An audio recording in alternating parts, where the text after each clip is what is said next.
Welcome to Midpoint, OCC's midweek podcast aimed at helping you connect with last week's message and prepare you for next week's sermon.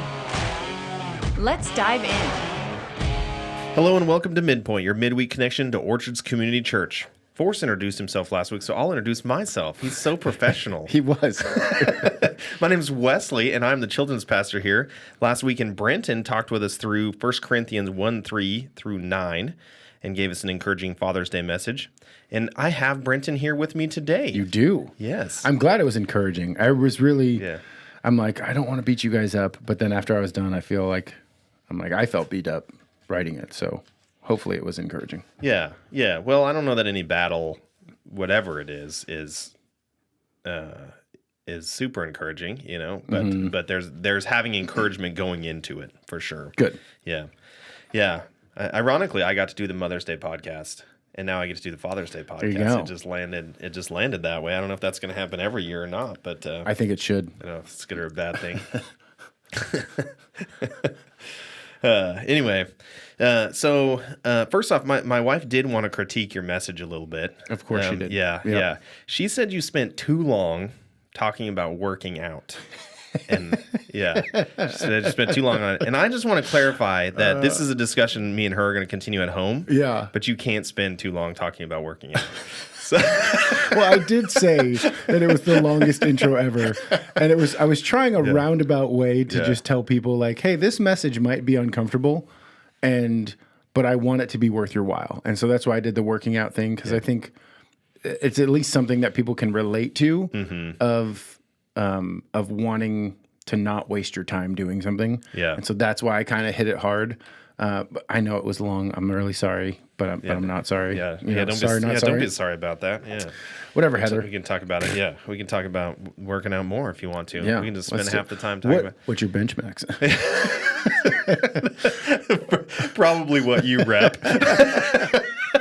Somebody asked me what, I think it was James, or maybe it was you. You're like, I'm going to ask you what your bench and your squat is. And I was like, it's pretty much the same. Because I only work out, the chest and the arms, and I didn't work out legs for years. And then I had some leg injuries, and I was like, I should probably work on my legs a little bit. And so, but I'm still working that, that muscle group. Yeah. But so my chest is a lot stronger than my legs. And so, yeah, my bench max and my squat max are pretty close to the same. I can barely max my body weight. I think my max is like 215. Is I think what my max is. It's commendable though, because that's your body weight. Not a lot of people can bench their body weight, so that's good. Yeah, that is only once. But still. Yeah, I think that's what my max is 215. And it's been that for a long time. It has just kind of plateaued there. But you wear it well, Thank you. Those VW shirts. Yep, I got one on today. Yep. The one I'm wearing today is the one I sold. And it got burnt up in a house fire, which is very sad. It was on the news. And Andre, every time I wear this, reminds me that that's the car that burnt up in the fire. I'm like, oh, man. Stop bringing it up. Yeah. It's still sensitive. Yeah, it is. All right, well, why don't you start by talking us through how you ended up with this message, because it is a kind of a unique way to go about a Father's Day message, and kind of any considerations you had, because I know you did have some as you worked through this message. There were several. I honestly was praying about this message for months.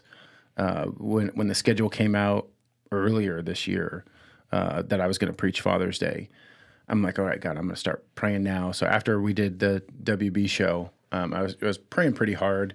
I even reached out to my small group and was talking to them like, guys, what do you want to hear? Like, help me write this message. And leadership was something that they hit on. And so I wanted to touch upon leadership. And I originally had a direction of doing something with the word lead.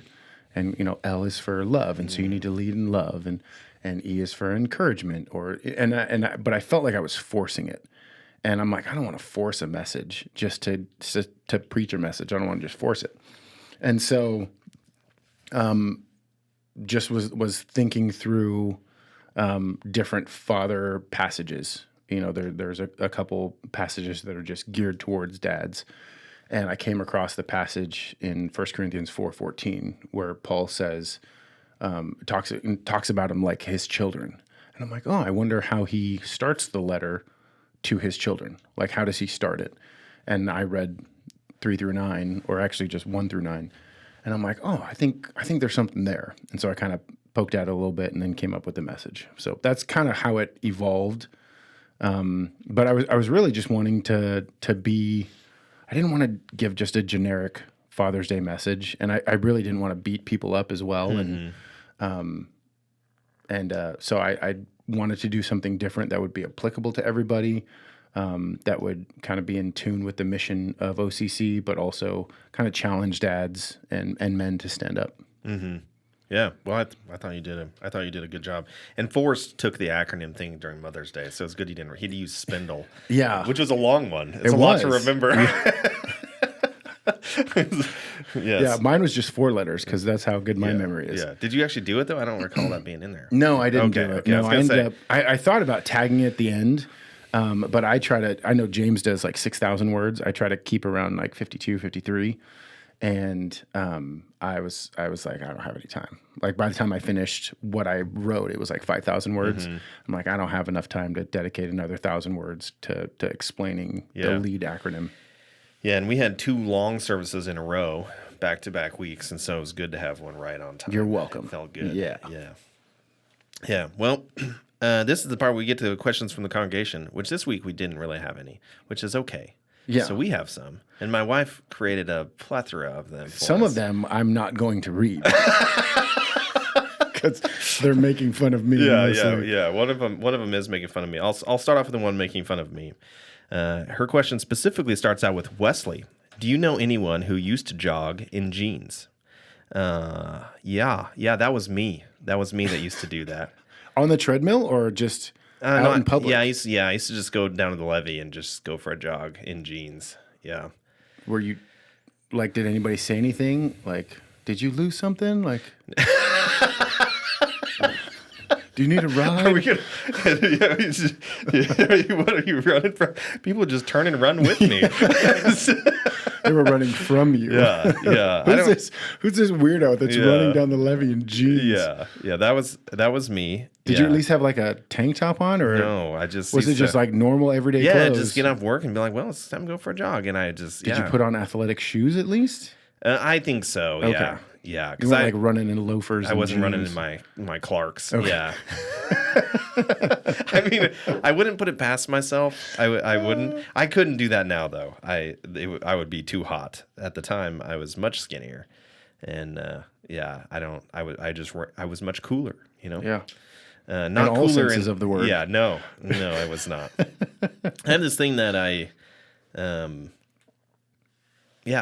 don't really care what I look like. And sometimes that's to my detriment. Like I've just never found that. And jeans at the time, I just thought, it's probably my personality. It's like they're the most utilitarian clothing item, Yeah.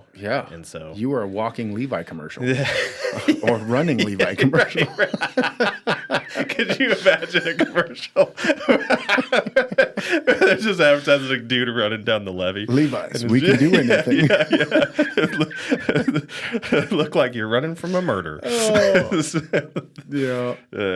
I don't know anybody who used to run in jeans. Yeah. I worked out in jeans a couple times, and I'm like, I just feel weird. Like I don't feel like I can move, or and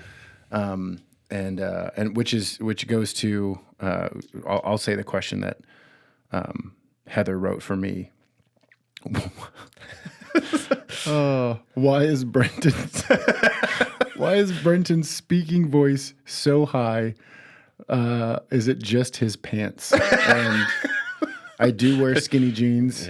And it does help hit those high notes when I'm singing. Yeah. I think she's probably specifically targeting your red ones. Oh, yeah, she was. I think that's probably. Well, my wife makes fun of me because she's like, they're maroon, they're not red. And I'm like, it's in the red family. Yeah. I can get away with it. Yeah. But anyway, thanks, Heather. Appreciate your contribution to this. Yeah. All right. Well, let's do. You want to try to tackle her questions first? Yeah, let's do it. Okay. We'll roll through these, and they might take a long time. They might not. You pick some. Cause... Okay. Well, the first one that she said that was actually pretty good. What are OCC stats for the most and least attended services? So in the service, I talked about the 3 most attended services, typically are Christmas, Easter, or Easter, Christmas, and Mother's Day. And so I'm looking at our 21-22 numbers, and number one is, where is it? Easter. Number one is Easter. And then at 750 total for worship. Christmas in 2022 was second. That's 564. And then Christmas of 21 was 548. And then Mother's Day would be the next one at 367. So, and those numbers are skewed for Christmas at least because of it's all the services. You know, there's all the Christmas Eve services that we do, so it looks a little bit different. And then Easter is we don't do children's on Easter, do we? Or we do? Yeah. Okay, okay. So that's just a lot of people during worship, and the least attended was, let's see. Independence Day was 293, Father's Day was 276, and New Year's Day is 215. Although this year, 2023, New Year's was 266, Mother's Day was 366, and Father's Day was 309. So we're breaking the trend a little bit. Father's Day is still lower than Mother's Day, but not by much. So. Yeah. I think in this area, some of the distractions that happen on Father's Day do also happen on Mother's Day. I mean, like people that go mushroom hunting and that kind of thing. That's usually Mother's Day weekend. I know there's moms that like that. And that's kind of the opening camping weekend of this area. Yeah. So I do think in this area, at least, some of those distractions that happen on Father's Day do also happen on Mother's Day too. Because there are mothers that like to go camping. Yeah. And that's okay. I mean, like I said, it's okay that mothers like to go camping or even that fathers like to go camping. Like, that's fine. I was just hoping that they would be urged to, listen to the podcast because we do post midpoint, but there's also sermons in between each midpoint. Or you can watch online or you can come to the Monday night service, which is why we have the Monday night service. And so things like that. And I think most people, at least here, I would hope, do that. Our numbers seem to indicate that there is a trend in doing that. I just want to continue to push people to do that. All right, here's the next question. How do your past experiences with your own fathers influence how you raise your own kids? Do you want to go first or second? Sure, I can go first. Okay. Yeah. I think my dad is, they talk about the low percentage of people that don't have to sleep very much. There's a lot of people that say they don't need sleep, but then there's actually an even lower amount that's actually true. Yeah. I do think my dad falls into that category. It's hard to put him, maybe not, but my dad worked, a lot. I mean, he left at the house at 7 a.m. and didn't come back till 6. And then in the summer, he worked at a job. So he was a driller and blaster, worked for a drilling and blasting company. So they blew up the rocks for the quarries. Kind of a cool job, but none of those jobs are here, ever. So, he was driving to Sprague a lot or, even at the time down in southern Idaho a lot. He does a lot of driving. I mean, he would kill a truck in 3 or 4 years, just so much driving. And so in the summer, he was gone even more than that. He'd leave at 3 a.m. and then get back at 6 p.m. and then do that again the next day, which is crazy. I don't know how he did it. My dad had a thing about as long as he gets a window of sleep, he was good to go. Okay. That is not me. But when my dad came home, always, I always remember this. He was very intentional about spending time with me and my brother. Always. I don't know how he did after that long of a day, but we would go to the park or go build Legos downstairs in the wintertime. We went swimming a lot. I don't ever remember him a time where he was like, I'm too tired, let me just rest tonight. I legitimately... That's so cool. Yeah, unless he was injured, which has only one small period. But yeah, it was just always very intentional. And then Saturdays were always just our dad would take us, give my mom a break. And so we just always spent every Saturday, even if he worked, he just brought us with him and you guys would just set explosives. Yeah. Yeah.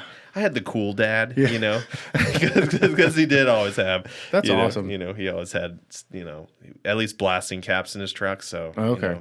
So you did get to set off explosions. Yeah, yeah. Oh, yeah. I've gotten to push the plunger down. I've gotten to hit the button. Yeah, yeah. It is a really cool thing. I worked there for a while. Okay. Yeah. My dad was always intentional too about us being capable. And my dad had basically told me, "Hey, yeah, you can't work here anymore. You need to find your own job." As a good father should. Yeah.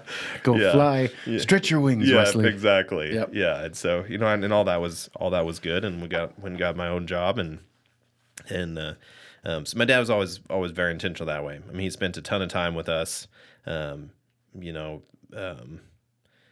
despite everything. He at least always tried to give us that attention. My dad is also a tinkerer, and so he was always building something or working on something, and so we would always just go, Is that why you're so into like working on your cars and stuff? I don't know. Maybe.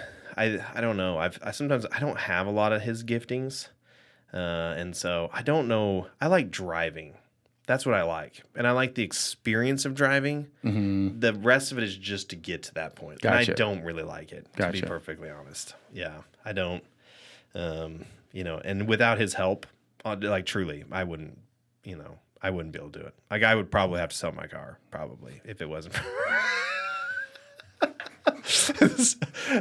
hate to say that, but it's a very real. That's cool, real thing. That you got to work on your cars with your dad. Yeah, that's cool. Yeah. So how do you do that with your kids now? With your dad's influence in your life, how do you translate that to your kids? Yeah. So, I definitely try to be really intentional with my time. In fact, James was talking to me the other day about coming in at 10 o'clock at night to work. And he's like, that's not really a good thing. I'm like, no, it's like, really, it's a good thing because I go when they sleep. Mm-hmm. Like I work when they sleep. And I do that very intentionally. I do think it's for a season, and I do think it will end. But I very intentionally try to do that to make sure that I'm there as much as I can. It's hard as one of the things that's hard for me as a dad that I really struggle with is like, and I think this is true in any job or in any ministry, but every decision I make affects my wife. Like it just doesn't, so if I'm going to work a little bit more, her life's harder. Mm-hmm. If I got to leave early in the morning, her life's harder. Sunday mornings, it's harder for my wife. Like everything. And if I'm gone too much, the kids get harder. Mm-hmm. They start acting out more. And I not that I'm like this, like it's just about me being there. It has nothing to do with even the quality of what I offer. I don't bring much to the table. I just need to be at the table. I don't sometimes. Yeah. I just need to be there. And actually, sometimes it does go the other way. And I'm there a lot, and then my kids get worked up, and then sometimes Heather's like, "You need to go." Like they will calm down if you just leave. Yeah, just the dynamic has shifted. Yes. Yeah. Anyway, that's definitely a big part of it, and then also I try to allow them to fail on their own. Yeah, which is hard. Yeah, because my dad did that, and he was good at it, and I don't know that I'm that good at it, but. Mm-hmm. Yeah. How about yourself? Dude, your dad sounds like a stud. So I have a different story with my own father. I kind of mentioned it. I know I mentioned it last night, but I don't know if I mentioned it on Sunday. But I have father wounds. That is the great thing about Monday night is we can be. It's not streamed. Yeah. So if you ever want a little bit more of an experience, come to Monday night. Yeah, especially on family Sundays. Experience the behind the scenes of everything. Yeah. No, I have some father wounds. My dad, I believe my dad did the best that he could, and he loved me the best that he could. But my dad, as far as I can tell, he was the product of abuse, of verbal and physical abuse, and that translated to him being very verbally abusive to me. And I don't know if you can be slightly physically abused, but there was a heavy hand whenever he parented. and a lot of intimidation tactics and things like that as I grew up. I don't want to badmouth my dad. You know, he, like I said, he did the best he could with what he had. And somebody said, I read somewhere that you parent with my therapist. He said that you parent with the tools that your parents gave you. And so my dad wasn't given a lot of good tools to parent. And so when he parented me, me and my five siblings. He did it with the tools that his dad gave him, which were terrible tools. And so for me, going into my own kids, I recognize those as being terrible tools. And I'm trying to backtrack and go, I don't want to do that. And luckily, my wife is a rock star, and she'll remind me, like, this isn't the dad that you want to be. Like, we've talked about this, and you know, you're kind of leaning towards being how you were raised, and I know you don't want that for your kids or for our kids. And so it's hard. I'm influenced, and I feel like I'm fighting an uphill battle a lot of times because disrespect is a huge trigger for me, and so it's hard to be calm and collected and do the whole what's that curriculum, the love and logic. It's hard to do love and logic when you're just all your buttons are pushed and they keep getting pushed, and it's hard to go, okay. I think that's fairly normal. I mean, I don't want to generalize too much. I think that's pretty normal for guys. I feel like though that like I if it's across the board, great, but I don't know. I feel like it's worse for me. Sure, maybe fair enough. Because in my own head, maybe, and it could be the same for everybody else.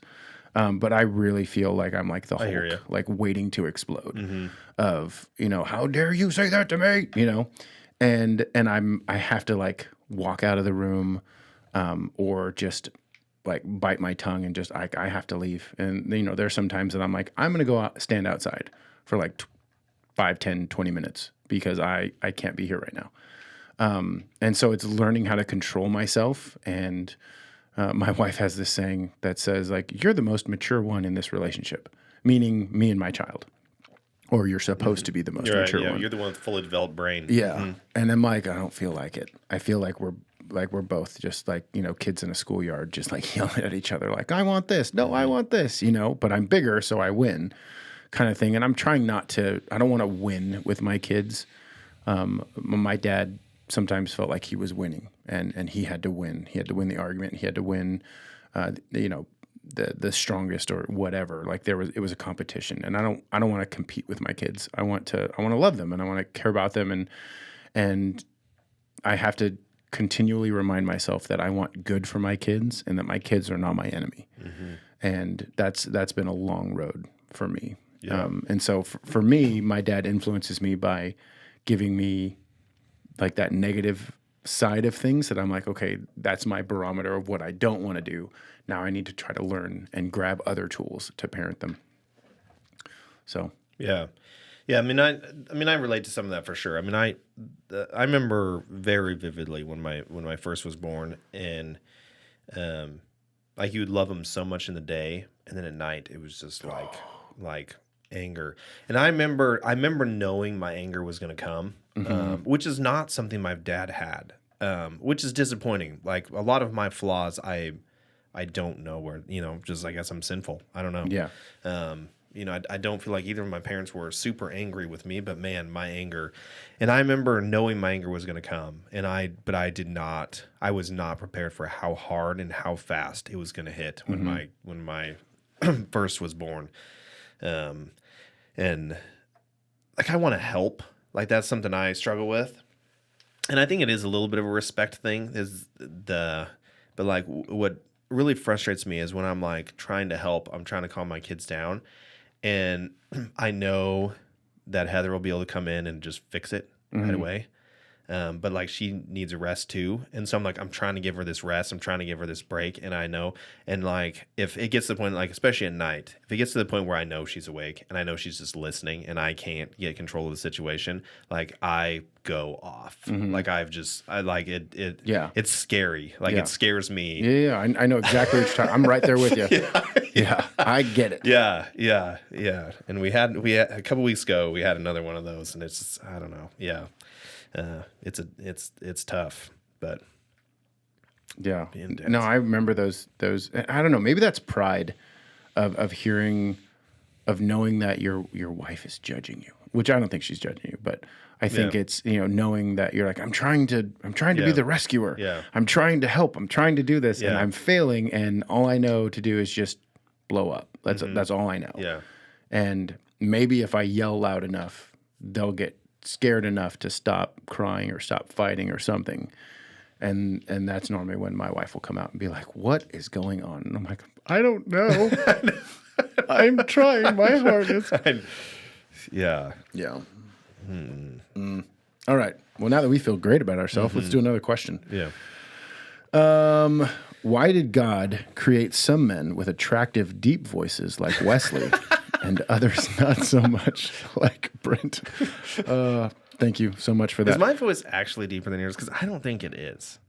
Heather claims it is, but I don't. I think you have a. Yeah, I think yours is a little lower. I don't know. I can mix it that way. I'll take all the lows out of mine and just add all lows for you.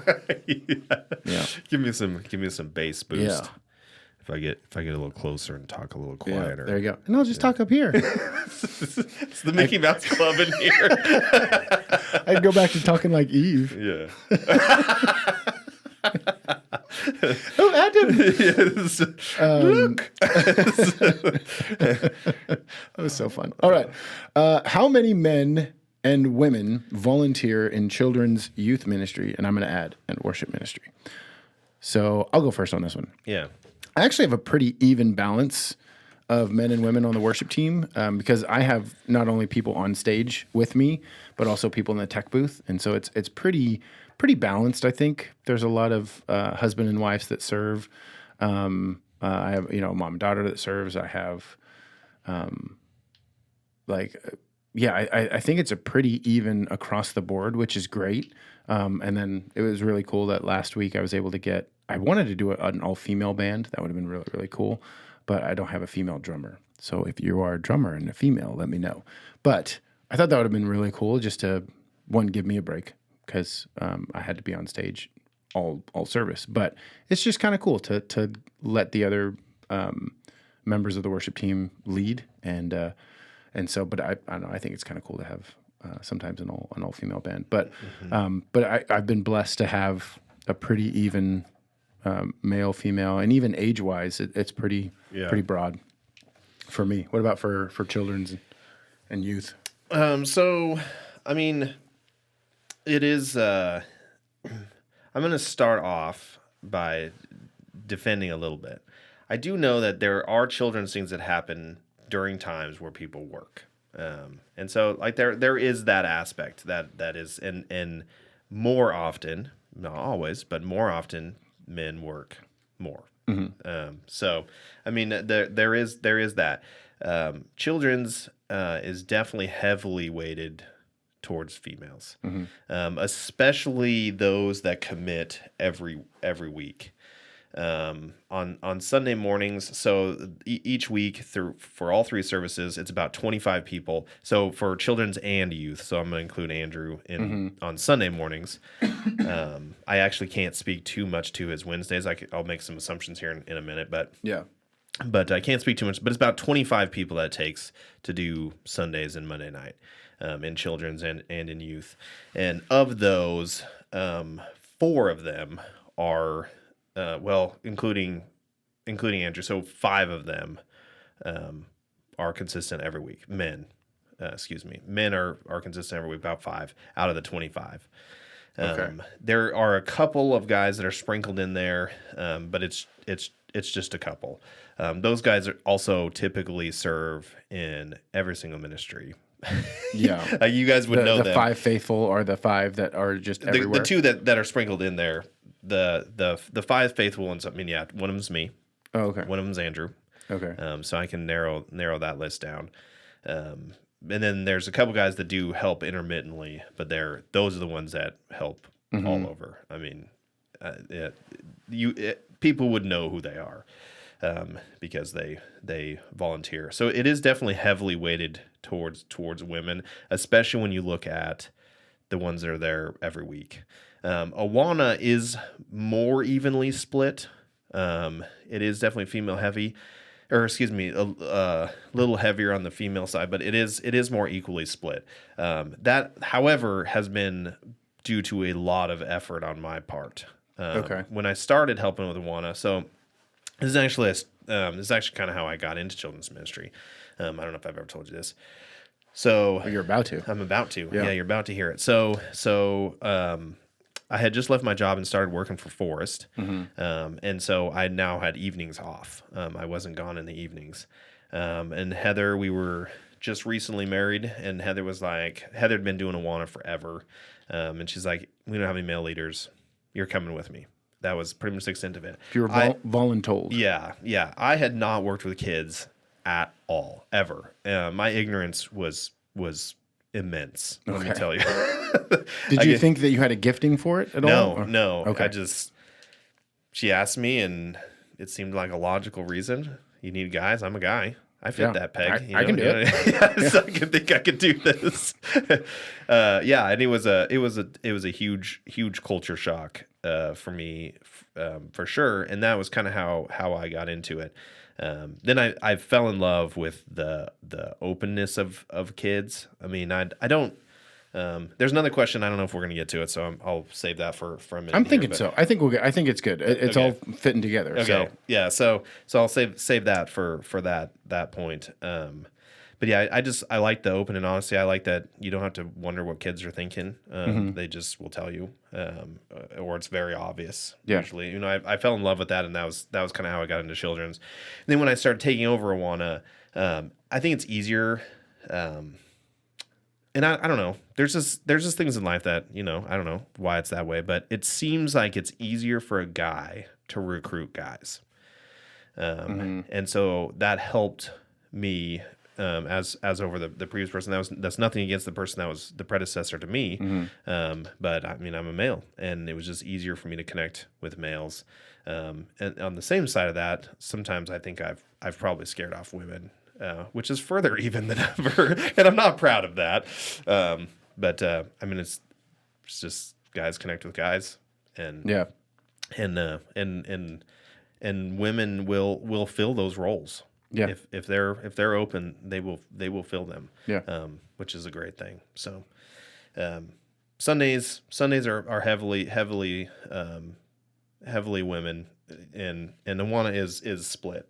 The other thing I'm going to say to that is, and I want to be careful how I say it, because I don't want to come off wrong, but in Awana, men have a huge impact, and the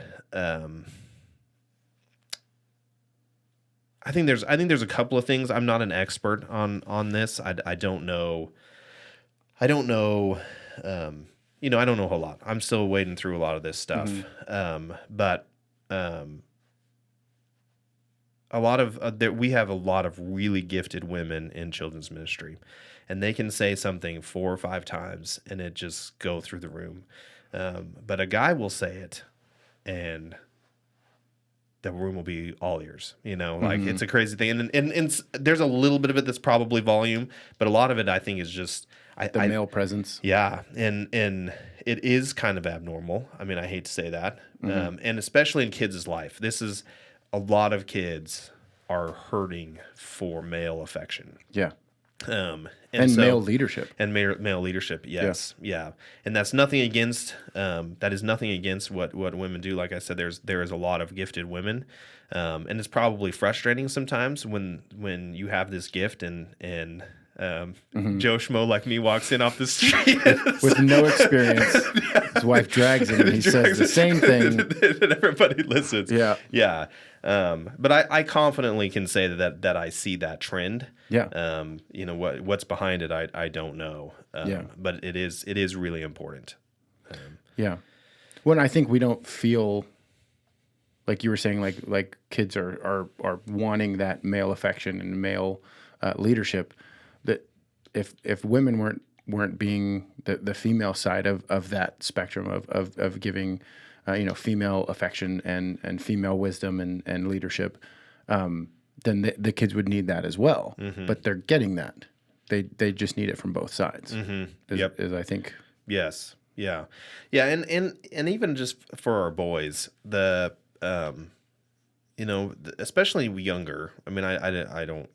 Andrew would have to speak into more if it changes. But young boys can be tough. Like a small group. If you have a group of 6 boys in a small group in Awana, it's gonna be wild. Yeah. It's just going to. And boys tend to individually fight for attention. So it's like you're going to have 6 boys talking to you about 6 different things at the same time, and they're going to be like pushing each other's heads down like they're dunking them underwater, and they're going to be yelling at you, and all of them are going to be, like that's going to be how it's going to be sometimes. Yeah. And I think we can see ourselves in that, like, oh man, I remember being like that. Yeah. Like I don't know when the switch happened for me, but I remember being like that. I mean, you still hold my head underwater. So. Yeah, I think we still do the same thing as adults. We just do it differently with sarcasm and, slights. But we totally get it though. Yeah. And the girls groups will like collectively as a group try to get through something. And so it just flows much easier. It's good for men to be there because I think we can see ourselves in that. Yeah. And it's still frustrating. It's very frustrating, but you're like, oh man, yeah. And I don't know what put me over the edge, so I'm just going to keep trying. Dude, I'm 4 words into this. Could you get out from under the table? You didn't even try. I'm 4 words into this. Get off of him. Yeah. And boys also always, they always escalate. Yeah. So if you're playing a game and it's got some physicalness and like things are going okay now, you probably should stop it. Yeah. Because it's gonna keep going. Yeah. Oh yeah. That's why whenever you're playing, like they said at our school to be careful playing 2-hand touch football, because 2-hand touch turns into 2-hand shove, which turns into tackle, which then turns into like rugby. And it's like you're gonna have to stop that. Yeah. It's totally. Yeah. Yep. Totally true. Yep. And so anyway, that's the stats I have there. I don't know. Well, I don't know what any of that means. For me, for the worship ministry, it's a different dynamic. Having men and women, since I have an even balance. When we do our Bible studies or things like that, we do a study every Tuesday, and it's good having different perspectives. If it was a room of just women, we would get that side of the perspective, and if it was a room of just guys, we'd have that perspective. But we have single guys, we have married guys, we have young guys, we have old guys, we have and the same side for women, and so you get a different perspective, you get a different set of wisdom and experiences to be able to apply Scripture to. And it's really cool to have different insights. And then not only that, you get different ways in which people are worshiping, or different ways that people connect with songs or styles or things like that. And so having a wide array of different people and different men and women together worshiping, it's a really cool dynamic. And the camaraderie that's there is really cool. And so I like having that to where everybody feels safe, everybody feels loved, everybody feels heard, everybody feels prayed for. So it's really, really cool. And I think that would really only happen if we had a team that was as balanced as we do now. So it's balance is important. Yeah.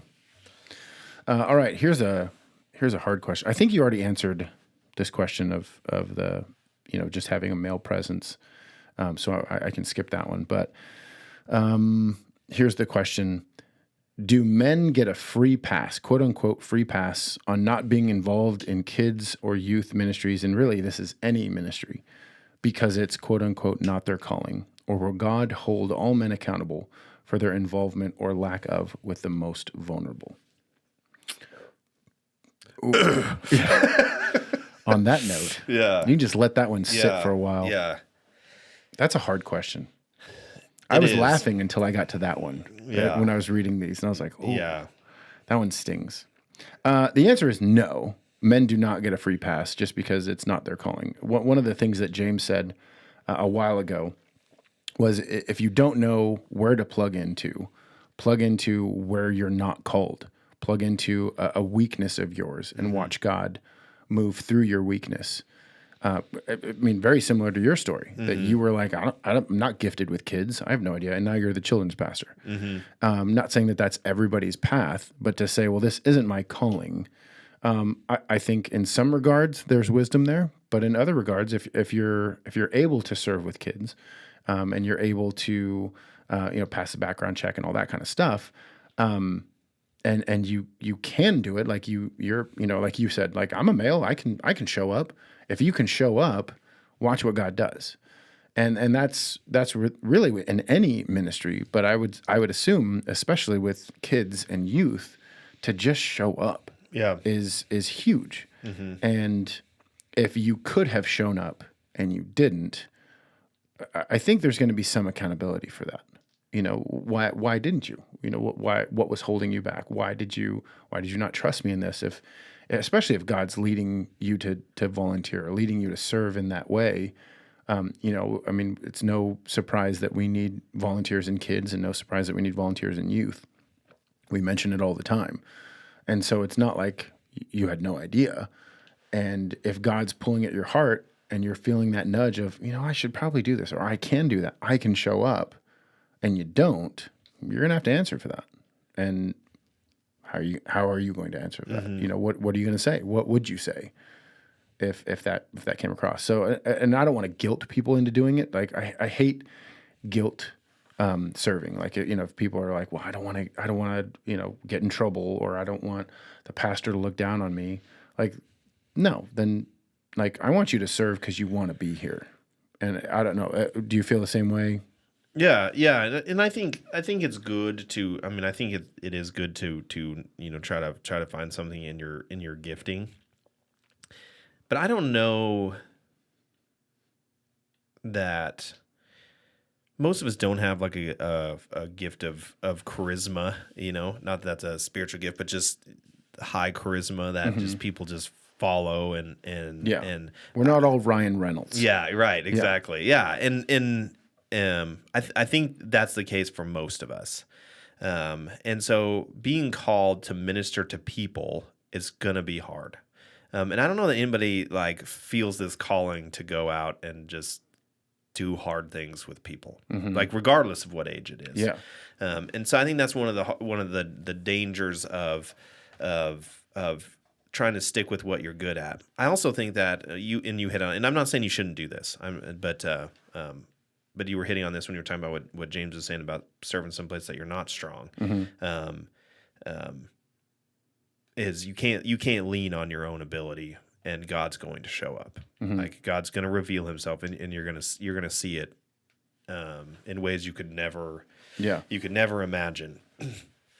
And especially kids and youth. I mean, you hear hard stuff that they're going through, and the places you are in life, and you also just learn really just God's cool design in our different personalities, and how He makes each one of us different, and you there's so much joy in learning a lot of those things, that the next time I see this kid, I can bring up this thing that I learned that probably nobody else talks to him about, you know? And you can, even if it's a silly thing about a book that they're reading that you've read, or whatever, you have that connection point. And kids are easy because I think kids are easy in some ways because they're ears that are listening. As far as ministry goes, I mean, they want to listen. Yeah, they're probably not going to argue much with you.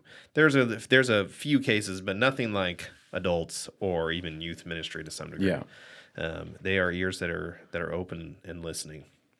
Yeah. Well, and there's also the side of, and I mentioned this in the message, that you're not finished. Like, God's not finished with you yet. Like, we're all works in progress. And so in serving in those areas, especially ones that's quote unquote not your calling, God can still use that to help mold you to what you're supposed to be or what he wants you to see. Even in if you end up mentoring somebody, or like you said, having those hard conversations, God's going to illuminate certain things. He does it to everybody. This is kind of a normal thing. Something will be illuminated. Something will come to light in you as you are pouring into somebody else. And God wants to do that in you and use your life experiences, your whatever, to pour into other people. That's kind of how, that's kind of how the Christian church works. And so to just go, I don't really want to do that. Like, you're missing out on the opportunity for God to grow you, as much as you're missing the opportunity to be involved with what God's doing in their lives as well. Yeah. Yeah. And you'll see God work in one of my favorite stories. So there's a family that comes here and they have a boy that at the time really just shut down. Like, he just would just sit in the fetal position on the floor. And anyways, he did that, and like, we could not get him to move. It was on a Awana night. We could not get him to, and it was actually getting to the point where I was like, man, I'm gonna have to pick this kid up. And I really don't like doing that. Yeah. Like, usually the battle's lost if it gets to that point. Yeah. Like that's gonna be it. We were getting to that point, like, we needed the space. It was gonna be in the way. And I tried. I mean, a bunch of leaders tried. And we had one guy that was helping us out, and he doesn't talk much. I mean, if you know him, he's very, very silent guy, very wise man, but just doesn't talk very much. Man of few words. Yes, yeah. And he went in there and was like, "Hey, let's go." And the kid just got up and went with him. This guy, and that was it. Hey, yeah, let's go. Get out. Yeah. And even in something as silly as that, like, that was the Holy Spirit working. Yeah. Like, the Holy Spirit connected two people that in a way that was that nobody could possibly understand. Mm-hmm. And it's a cool thing. Yeah, so that's what I got. That's beautiful. I like that. Yeah. All right, last question. We are almost going to break the record. We're at 47 minutes right now. Oh, yeah. But all right, it says, what is the men's ministry doing to help encourage men to be more involved with their families, church, and God? I can speak into certain things. I'm not involved in men's ministry leadership as much. So, but I do know that they are working to continue to be used in a mighty way in the lives of men in this church. And we actually just had a meeting the other day about mission and vision and how to get men more involved. And so that is a thing that men's ministry is working on, and even recrafting some of how they do certain things and certain events, and adding certain events, and changing the way they do things for the glory of God, for the good of the men at OCC. So I can say that they are working towards that. With any ministry, it's led by sinners. That includes my ministry, includes your ministry. Yep. And so it's not going to be perfect, but we can be praying for them that God is going to guide them so that they can be impactful for the men in this church. Because we need men. We need men in this church to be men. Like, we need strong fathers. We need strong male leadership. We need strong wise men, mentors. We have a lot of strong women. We have a lot of strong women leaders, and we need men leaders as well. Mm-hmm. Yeah, and I mean, this is coming from us. I mean, I know how hard it is. I know, like, it is a fight for me not to just withdraw. Like, I just want to give up. Yeah. Like, I just want to I want to go home and sit in my chair and scroll through my phone or whatever it may be. Retreat to the garage or to the yard or whatever it is. Like, I understand all that, but I've also now seen the other side, thanks to the pressure of my wife, in the glory that God has, in stepping out. Yeah. It's a cool thing. So I'm excited about the direction that they have, and that the men's ministry is moving toward. Yeah. Yeah, me too. It's good stuff. Well, before we end this episode, let's talk about next week. Okay. So James is going to be picking back up in Acts, kind of shifting gears a little bit after Stephen being martyred. We're going to be in Acts 8, 4 through 25. We're going to be following Philip and the conversion of a magician named Simon. And there's some interesting stuff going on here. I'm excited to hear about what God has for us this week in this passage. It is a good one, as they all are. I read it ahead of time. And I have questions, and I asked James. You were there with some of them this morning. I was like, save it for the podcast. I'm not on next week, so so I gotta get. That's me. I'm on next week. Oh, you are. So you know my questions now. Okay. It's an interesting story. So definitely a good one to read ahead, because I think you'll have questions, and then if James doesn't answer them, definitely write those. You can submit them. Yeah, but it's a good one. It's a good one to get some questions from. Also, as we look ahead, if you would please, again, as a congregation, just be praying for summer events, wisdom as we prepare for those, and that God will use those things in big ways. Things like camp and VBS, baptism and child dedication is going to be big and different this year. Yeah. Please be praying for that, and we just want God to move, and we just want to be a part of His will for us here at OCC. And so we appreciate that, and all of us being together in those activities. Yeah. That's all we have this week. I hope you enjoyed this week's Midpoint. If you'd like to send any questions or thoughts into the show, you can email us at occpodcast@lewistonocc.org, or there is the Dropbox outside of the worship center. And be sure to join us services on Sunday at 9 and 10:30. And if you're a weekend warrior or out camping for the summer, you can join us Monday night at 7 as well. We hope to see you all very soon. Be well, and know that we all love you here at Orchards Community Church and enjoy doing these with you. Yep. Amen. Amen.